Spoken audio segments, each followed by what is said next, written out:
Hey, I'm Kat Lasso. I'm Xavier Jernigan. And I'm Speedy Mormon, and together we're the hosts of Spotify's new morning show, The Get Up. Every day we're bringing you the biggest news stories and pop culture headlines. Ooh, and the conversations you need to be in on. Okay. Don't worry, if you're not a morning person, we're doing the work for you. So just search The Get Up, hit play, and listen up for everything you need to know. With a playlist made just for you. Listen now for free, only on Spotify.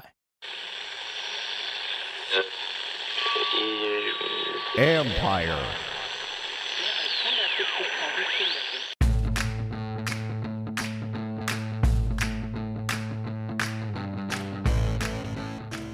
Hello and welcome to my podcast, sponsored by Lone Oak Coffee. Visit loneoakcoffee.com. Use promo code COFFEE2020 for a discount. Today, the winning streak has ended thanks to a 20-15 loss to Seattle. I'm joined by Sam Fortier and Nicki Jhabvala from the Washington Post to rehash the game and what it means. You can follow Sam on Twitter at Sam4TR, and Nicki at Nicki Jhabvala, NICKIJHABVALA. You can read my work on ESPN.com. In case you missed my podcast last week with John Riggins, it's worth to go back and give it a listen. It's always fun visiting with Riggo, still a character, and you can find out why he likes 18-hour rides in silence. Before I get to my conversation with Sam and Nicki, I wanted to share a few observations. Quarterback Dwayne Haskins showed what he has in the past, that he's resilient. It's what Ron Rivera pointed out what he saw in Haskins when he watched the game against Detroit last season, and we've seen in other games, the Philadelphia game in the opener, for example. He's able to bounce back after bad mistakes. He nearly completed a comeback, and perhaps if not for a bad sequence of events at the end, Morgan Moses, who I think was hurt, had some issues in protection, gave up some pressure, perhaps Haskins would have led the unlikely comeback win. He competed. I know that should be a baseline for anyone, but it's one thing you have to like about him. After his second interception, Haskins led 2 touchdown drives and nearly a third. He was far from perfect. His mechanics were much better than a week ago. You didn't see some of the same issues that you saw against San Francisco. I do think it's clear that they weren't really trusting him early in the game based on the play calls. There's not a lot to work with for these offensive coaches when it comes to the talent on this team. The scheme can only take you so far. I want to rewatch the game to see how Seattle was defending them early, because if all you're going to do is throw horizontal, which is something he did a lot of at Ohio State, then they will attack differently. And they're going to attack more aggressively on those plays. When he's able to start working the intermediate areas, another strength of his in college, then he was better. Ron Rivera said he started giving himself more time to let routes develop after the second level. The interceptions were bad and costly. They could have used the potential 3 points on the one that was ended by the first pick. They were in Seattle, they were in field goal range. There's a ball that was unnecessary and to a mostly covered target. Just a bad decision. The second one, he got fooled by the corner and we thought was going to stay with Terry McLaurin on a go route, but Haskins was looking there the whole time. The corner drops off. He needed to dump it off to Peyton Barber in the flat. On that play, Seattle had dropped the defensive end to that side as they rushed only 3. So a dump off to Barber puts him one-on-one with the defensive lineman. Probably gains 10 yards. Cam Simmons wasn't really open on that play, and the ball was underthrown. So a bad decision compounded by a bad throw. Again, and even Haskins said it after the game, take the check down, get the yards, take the profit, get to the next play. Had he done that, they'd have been pretty much in field goal range there as well. Those mistakes were why I think we all wondered the same thing. Would he even start next week if Alex Smith couldn't play? I know that early in the year when they first made the benching and all that, they weren't afraid to go with Steven Montez ahead of him. The one thing that Rivera talked about with Montez today, he's never played in a game. He didn't even get a preseason game. That's a big issue from losing those preseason games. A guy like him never got any sort of on-field action. That's why they kept 3 quarterbacks active. So in case they had to make a move with Haskins, they would also have a guy backing up Montez, whom they've had before in Taylor Heineke, and a guy who has played in the NFL, has thrown 58 passes, in case, as Rivera said, it was too big for Montez. We don't know yet Smith's status, but after the way Haskins ended, yes, he would start Sunday against Carolina. That's what Rivera said. I've kept saying there's not nearly enough evidence to suggest that Haskins should be considered their QB of the future. Right now, though, what they need him to be is a guy who can help them win a division title if he has to continue playing. Those mistakes are concerning because they've happened too often, but at least he showed that when he gets into a rhythm, he might be able to help. Washington's defense allowed 181 yards rushing. However, 88 of that came on 2 runs. Now, of course, those plays count just as much as all the other ones do as well. So it still wasn't good, but again, a lot of that came on 2 plays. I think it was like 24 for less than 100 on the other ones, but again, it all counts. Washington was definitely, and 38 was on a Russell Wilson scramble. Washington was definitely concerned about stopping Seattle's passing attack and used more 2 safety looks than they seem to have used in a while. They wanted to provide safety help for the corners to make sure that DK Metcalf or anyone else didn't kill them down the field. Russell Wilson does not function as well against zone. In fact, he only threw for 121 yards. I think that was a big factor. That 2-deep look, though, when they used it, left them vulnerable to the run. The front 7 had to have a strong game to make it work. Without 2 starting linebackers, that was difficult to achieve. Sean Dion Hamilton had lost his spot in the rotation. Thomas Davis is 37 and really playing like it. I like rookie Kaliki Hudson, especially on special teams.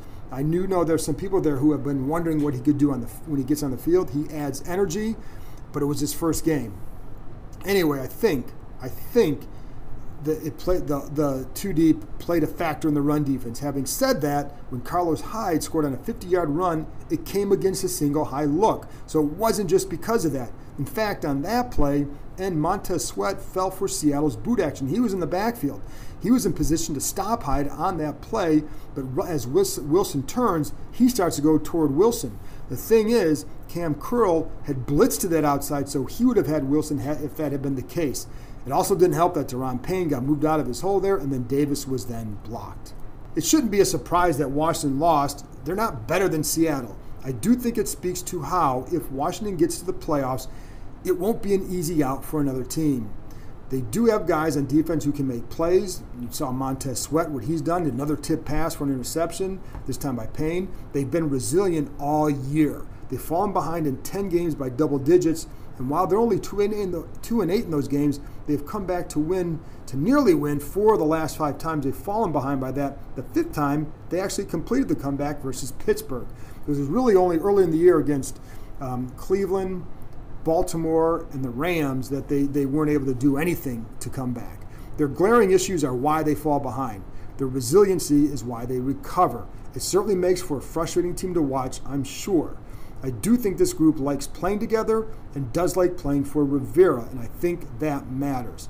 It's what I've heard from conversations with players or their agents or their friends. And keep in mind, it's really, you have a team whose starting quarterback, Alex Smith, has recovered what he's recovered from. Then you have Ron Rivera, who's overcome the cancer situation. That kind of stuff filters down to the rest of the players, and I think that's partly why they'll be a tough out, in addition to the fact that I think the defense can make some plays, but they need to get some consistency from offense. They need Antonio Gibson back. And now Ron Rivera seems confident that Gibson will return at some point this season. I will say, from watching him in practice Friday, early on when he's doing some position drills or just some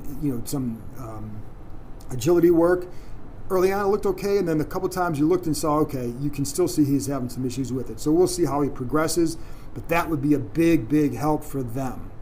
Anyway, that's enough from me. After this break, I'll be back with Sam Fortier and Nicki Jhabvala of the Washington Post. We want the best of both worlds. We want a hybrid. A smarter hybrid cloud approach with IBM helps retailers manage supply chains with Watson AI while predicting demands with ease. The world is going hybrid with IBM. Visit ibm.com/hybridcloud. You've heard me talking about Lone Oak Coffee for a couple months now. Let me tell you a little bit about who they are and what they're about. Lone Oak Coffee is based in the Shenandoah Valley, just a nice bunch of people who are open for business during this trying time. Just look at their website, loneoakcoffee.com, and what do they highlight? Their core values of quality, family, transparency. They work with co-op farmers from all over the world to source their beans.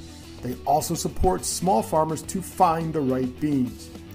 During this pandemic, one of my saving graces has been grinding my beans from Lone Oak Coffee and taking a few minutes before the day to savor the coffee, get my mind right. Put a little jazz or Frank Sinatra or Louis Armstrong on in the background, it's even better. I've enjoyed all their blends, but among my favorites, the Ethiopian Guji, love the berry flavor, the Mexican Chiapas, and their house blend. Start your day off right with Lone Oak Coffee. Visit loneoakcoffee.com, that's LONEOAK coffee.com. Use promo code COFFEE2020 for a discount. You can thank me later. I'm with Sam Fortier and Nicki Jhabvala of the Washington Post, and I wanted to get their impressions of this game. Let's start off with the obvious, Dwayne Haskins. At what point did you guys wonder, is this kid going to get benched? Because the way he was going, that was like, that's what you're kind of thinking. Nicki, what did you think? After that second interception, I thought there might be a point where we would see either Steven Montez or Taylor Heineke, but kind of bounced back from that. I mean, he said he got mad after that. But after seeing that, I thought, oh, geez, this is not looking good for the rest of the game. Yeah, even after that second interception, I think he started off that drive a little shaky, and I think even as he settled down, it's still maybe that last drive when he had the sidearm throw and a couple of those other throws. That's what I thought we were going to get from Dwayne Haskins this year, but I don't think he looked comfortable for probably three and a half quarters, right. and it just really seemed like they might have to go in another direction, but I think they were intent, at least today, seeing what he could do after such a long layoff. We've seen him be resilient, and I think that's a good quality to have. What else did you see from him maybe in that last quarter that suggested that, again, and I talked about this a little bit earlier, but not so much as the quarterback of the future, but can he help them get to the playoffs if they need him to? He seemed more willing to settle for the smaller plays instead of always going for the deep shot, and that's where he gets into trouble on the interceptions. Is he'll have one good throw like that 30-yard completion to Terry McLaurin, and on the very next play, he's throwing it into double coverage because he's overlooking the running back in the flat or something. So I mean that's what I saw, and he had a good connection with Logan Thomas throughout the game. I mean they had a good connection in training camp. And I think Logan does a good job of helping a young quarterback like Dwayne, just with what he's able to do and what he's able to see just having been a quarterback himself. And I can see Sam's eyes light up talking about Logan Thomas because he is the Logan Thomas biographer. Sam, I promise we'll get to him more in a minute. So just hold your thought on Logan. Let's stay on Dwayne Haskins for a minute, though. For me, I think you saw it a little bit in the first half as well, but his ability to use his legs to get outside the pocket and create was something that stood out to me as something we didn't see earlier this year, but I thought really helped the offense. I think one was called back because of holding, but I think ultimately just to add that dimension to your game, and Ron Rivera talked about this after the game, just the ability to keep the linebackers honest and not always be dropping deep or even focusing short when he was throwing short so much earlier in the game. Just adding that extra dimension, as we've seen when he's not Kyler Murray, he's not Russell Wilson, but what they've done to linebackers, if you can do a modicum of that, that's still an improvement. And it's funny because I thought we were going to see a little bit more of that earlier this season because he did get in better shape. He did lose the weight. Didn't see it quite as much. We did see it today. So, I think, and I guess what you wonder is this something he could do more of going forward to help himself? I was always surprised he didn't do it more because it's not like he's completely immobile. He's an athletic guy. But I think he was probably set on becoming that pocket passer, more like Manning and Brady than, what we're seeing more nowadays. Do you have more confidence with him, or is it about the same after this game?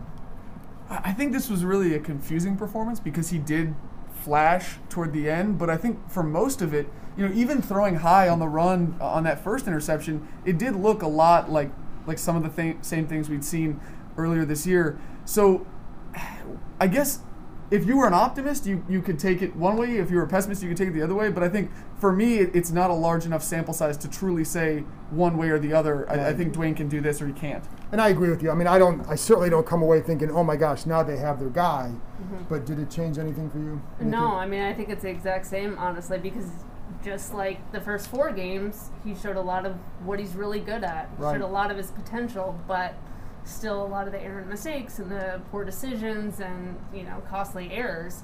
So it's still that mixed bag, that inconsistency that you kind of worry about. That makes him both dangerous in a good way, but also a liability for them. So if he has to play against Carolina, what's the confidence level for you guys with him? With a different sort of defense, I feel like maybe the game plan, with another week of practice as number one, maybe you get to a level of consistency that you feel good about. I think if you have Antonio Gibson back, that would be even a bigger step because, Dwayne did make mistakes today, but I think there were also some drops, some things that you couldn't do with maybe, Peyton Barber and J.D. McKissick that you could do with Antonio. I think if you have to start him against Carolina, I would feel maybe a little bit better.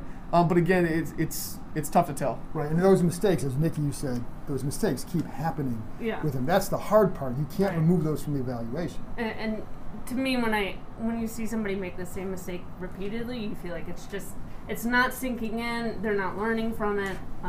So it just eats away at my confidence and this person being able to be a viable starter in the NFL for any team. But if he could show, if he does get another start, if he could show that he's learned from some of the mistakes he made, like today even, I think that would go a long way. Did you learn anything about this team today? I think we've known that they're resilient. Right. I think that's the one thing about this team is even when they're down by double digits, they still play till the very end. I've seen teams that quit in the third quarter when they're down by that much. And I think that speaks a lot to the team, but I don't know that that's necessarily new. I feel like that team has showed this. It is. And the one thing I wonder, because they did it against Pittsburgh, a good team. Mm-hmm. They did it against these guys, a really good team. It almost did it against the guys, because before it was the Giants a couple of times. It was Detroit. Teams that weren't at this level, so you wonder, could they do it in a game? Because when Pittsburgh had them down, I'm thinking there's no way. And today I'm thinking this game's over. Mm-hmm. So, and I had my story mostly written too. Same. Welcome to the club. Yeah. So did that change? Not so much change, but that learn anything, or is it more like what Nicki said for you? Kind of like, well, this is what we've seen. I think when we go back, I think it'll be interesting to look at because, and it also could be the fact that Seattle ran the ball so much when they got such a big lead. But I was impressed by their ability to contain Russell Wilson, except for that one big run. I think, limiting him on the ground is something that they couldn't do against mobile quarterbacks earlier in the year, especially with their linebacking core as beat up as it was today. I thought they actually did a pretty solid job. But again, that could have been game flow. That could have been several other things. But I thought that they actually held up decently considering the whole situation. All right, let's talk about Logan Thomas because that's your guy. Sam's like 6, 7, 8 stories now on him in the last couple weeks. It's too bad your guy is a healthy scratch. Dontrell Inman from training camp. I was like, well, which was? Oh yeah, that's right. It was right. That's because I correctly called a touchdown pass to the back of the end zone to Dontrell, and I still haven't gotten my money, but we'll talk about it off the air. But what about Logan Thomas? Because this guy, to me, he's been at some point he stopped being a surprise because it's what he does.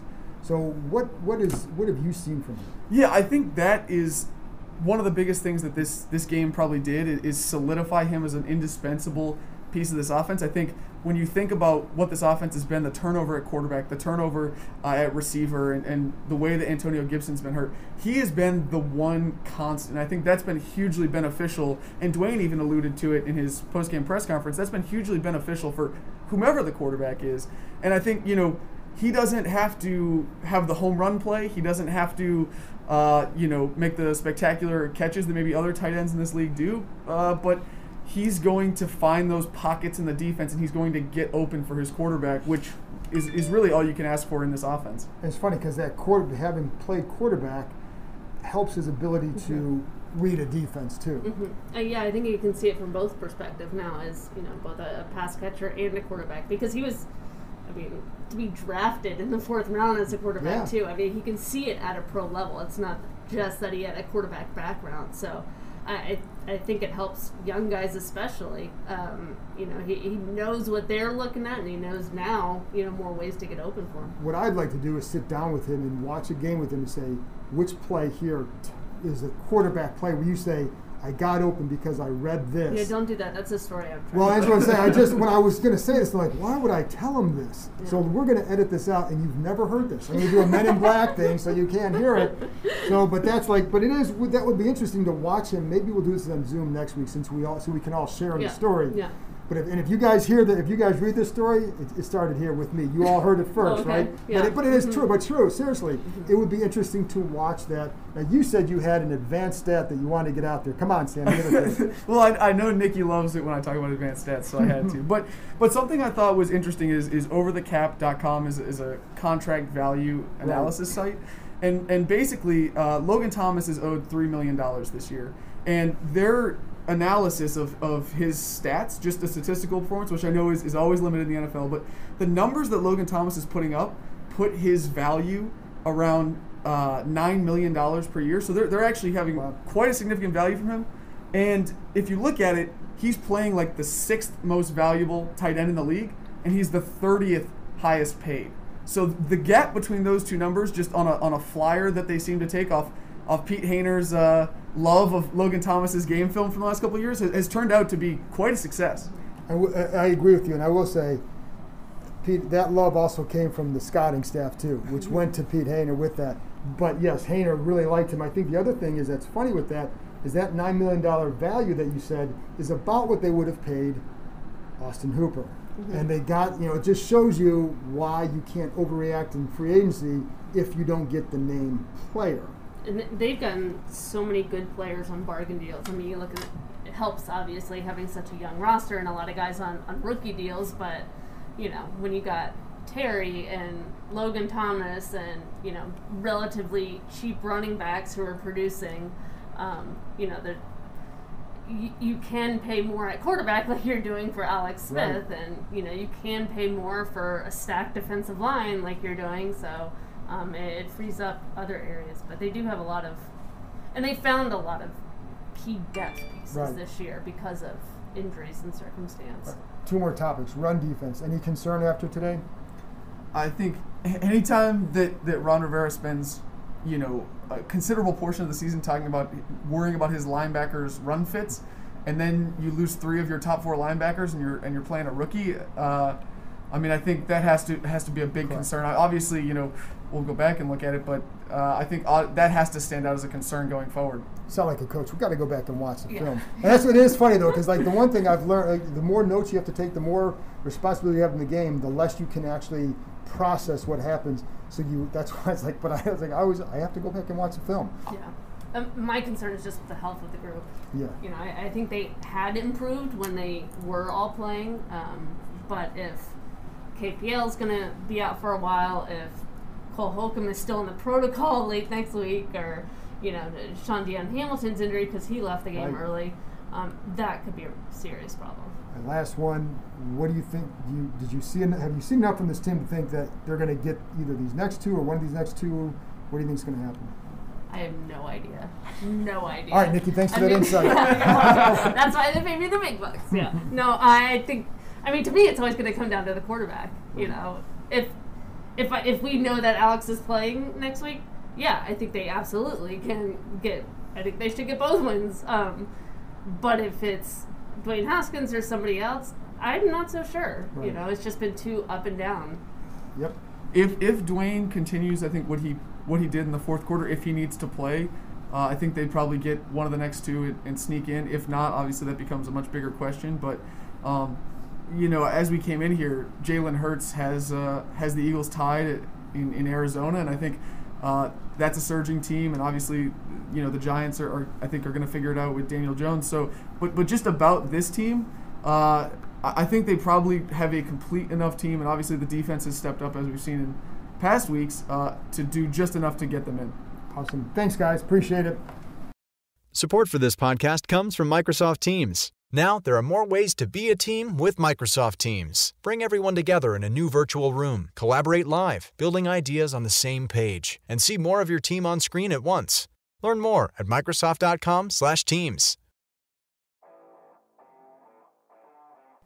It's almost that time when you put your name in a grid and hope that your box hits the final score.